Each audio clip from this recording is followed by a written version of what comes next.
day po sa inyong lahat. Welcome na naman po sa another episode ng aking vlog, kung saan ang topic po natin for today ay tungkol sa mga nagsisibalikan, tungkol sa mga makukulit, tungkol sa mga nang-iwan. Totoo po yan. Tungkol po sa mga nang-iwan, tungkol sa mga gustong bumalik, at tungkol sa mga makukulit na gustong bumili ng itlog. Kung dati-rate, itong mga taong to, ito yung mga nang-iwan, yung mga walang abiso, basta-basta na lang nawala na parang bula, di na nagparamdam. Ayan, dahil nga sa mura yung itlog ng mga nakaraang buwan, nung bakasyon, kaya bumaha ng itlog, tapos mababa yung demand, kaya sila naman, basta may mag-alok sa kanila ng mas mura, ay sige sila ng sige. Hindi nila kinukonsider yung pinagsamahan nila at ng kanilang mga suki. Dahil nga sa wala man lang abiso. Tapos ngayon na medyo nauubos yung itlog, medyo kinakapos na, maya nag-i-inquire na sila kung meron ba tayong available na itlog, kung magkano na raw ba. Sa part nating mga egg producer, masanay na po tayo sa mga ganyang sistema. Talagang ganyan lang po talaga. Kapag matumal,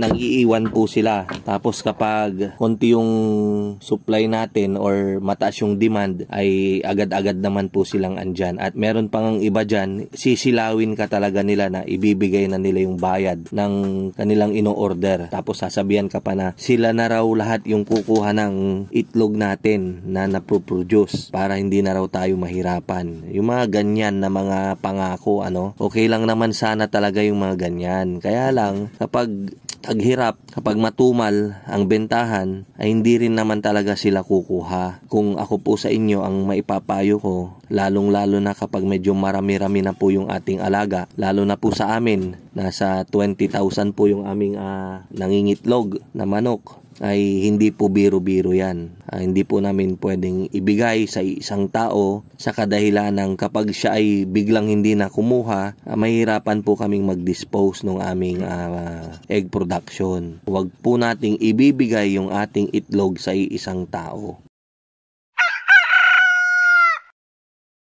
Kami po, yun nga, ang ginawa namin ay kami na mismo yung nagbebenta ng aming naproproduce na itlog. Lahat po nung 16,000 eggs na nasa vlog ni Agri sa Agri, kami na po lahat yung nagbebenta. Kami po nung kapatid ko, dahil may pwesto na po siya sa palengke ng Bayambang at ganon din naman po ako sa Dagupan, sa palengke, tsaka dun sa tapat ng restaurant. So far, hindi na po tayo nahirapan na mag-dispose ng itlog. Lalong-lalo na po ngayon na talagang pataas na yung demand dahil nag-umpisa na po talaga yung pasukan, at alam naman natin na ang madaling iluto kapag pasukan para sa mga bata ay ang itlog, kaya siya po yung mabenta. Ganon din po sa pagsapit ng mga tag-ulan, mga bagyo, ganyan, baha. Talagang ganyan lang po yung sitwasyon. Wag po tayong panghihinaan ng loob kapag isang araw yung suki natin na minahal natin ay biglang mang-iiwan po siya. Wag po kayong mabahala dahil may kasabihan naman na bilog ang mundo. Mang-iwan man siya ngayon, meron at merong araw na bigla na lang kakatok yan sa farm, sa ating pintuan. Ayan. So matuto po tayong mag-handle ng mga ganyang situation. Huwag po tayong makikipag-away. Kalmado lang po tayo. Stay humble. Pag humble po tayo, mas bine-bless po tayo ni Lord. So, once again, ito po ang inyong kaibigan, ang inyong kamanukan, na andito ngayon sa Hirona, Tarlac. Kasalukuyang andito ako sa project site para i-inspect yung ginagawa naming poultry farm ni Attorney Sawit. Ayan, so thank you po. Kita-kita po ulit tayo sa mga susunod kong vlog. God bless po and mabuhay.